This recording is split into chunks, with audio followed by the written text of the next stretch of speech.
धन आधारित जीवन पद्धति, अर्थात मानव जीवन को जीवन में नियंत्रित करने के लिए रुपये का सहारा लिया गया है, धन का सहारा लिया गया है और मानव जीवन को सुलभ आसान बनाने के लिए एक ऐसी पद्धति का आविष्कार यहाँ प्राचीन काल से ही होता आया है। लेकिन प्रथम आगमन काल के समय जब पहली बार सिक्कों की आवश्यकताएं हुई तो यहाँ पर केवल सोने की धातु को सबसे महत्वपूर्ण समझा गया, क्योंकि ये सोने की धातु एक ऐसी धातु है जो हजारों साल तक भी पड़ी रहने के बाद खराब नहीं होती है। विश्व की पहली जो अर्थनीति हमारे पुरखों ने निर्धारित की है, उन्होंने सोने को मापदंड बनाकर और सोने की मुद्राएं आपस में डिस्ट्रीब्यूट की है और इस प्रकार से व्यापार चले हैं। लाखों करोड़ों वर्षों से उन लोगों ने इस पद्धति को सहजता के साथ चलाया है। लेकिन उस समय उन्होंने सोने की कीमत का एक निर्धारण किया था। वहाँ 15 रुपए की वहाँ एक सोने की मोहर मिलती थी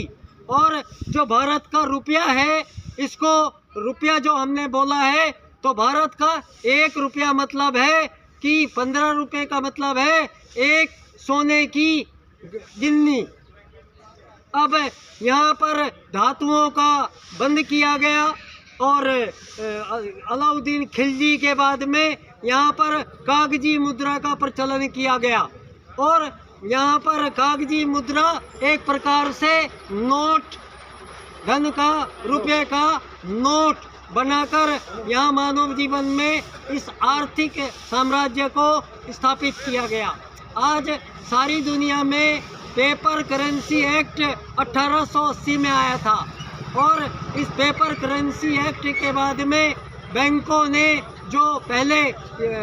छोटे बैंक थे, प्राइवेट बैंक थे, फिर इनको यूनियन बैंक बना दिया गया, फिर इनको रिजर्व बैंक बना दिया गया और सारी दुनिया की धन आधारित जो पद्धति है उसको नियंत्रण इन रिजर्व बैंक के माध्यम से नोट छापने का काम किया गया।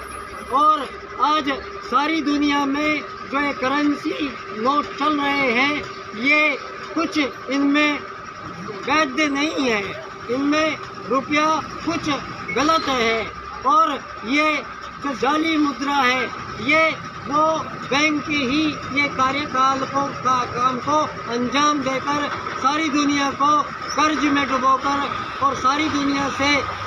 प्राइवेट सेक्टर के माध्यम से सारी दुनिया के जितने भी प्राकृतिक संसाधन हैं और मानव जीवन को कंट्रोल करने के लिए ये जितनी भी आधुनिक शोधें हैं, जितने भी प्रयोग हैं और जो भौतिकवादी जितने भी सरंजाम हैं, इन सब का नियंत्रण केवल और केवल विश्व में चंद लोग कर रहे हैं।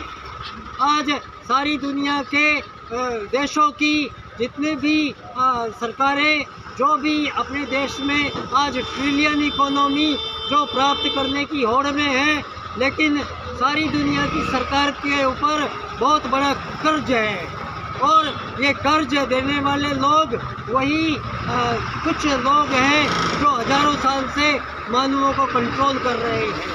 पंडित दीनदयाल उपाध्याय जी ने इस अर्थ के समस्याओं को समझते हुए उन्होंने अर्थायाम का राजनीतिक सूत्र विश्व राजनीति के सम्मुख प्रस्तुत किया है और उनके अनुसार विश्व की राजनीति इस प्रकार की होनी चाहिए कि ना धन किसी के पास ज़्यादा हो और ना धन की कमी किसी के पास हो।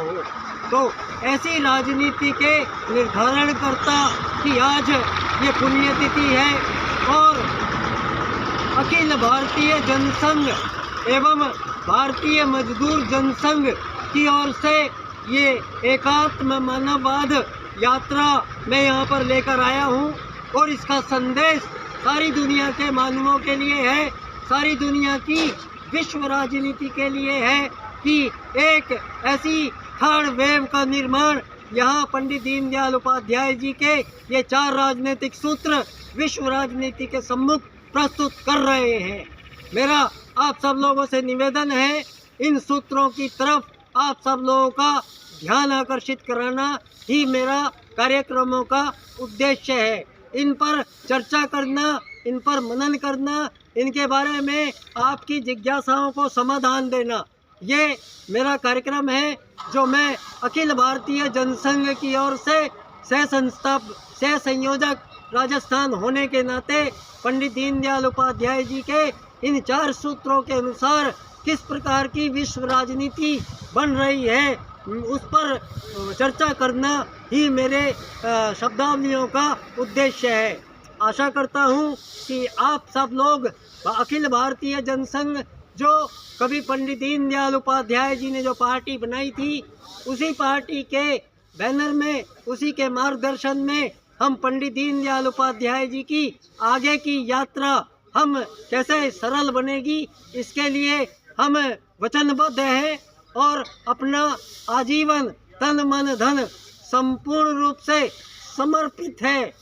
एकात्मवाद एवं समग्र व संपूर्ण वैश्वीकरणवाद, टोटल एंड कंप्लीट ग्लोबलाइजेशन, और यही सूत्र बनते हैं हमारे वेदों के 2 सूत्र, आत्मवत् सर्वभूतेषु और वसुधैव कुटुम्बकम।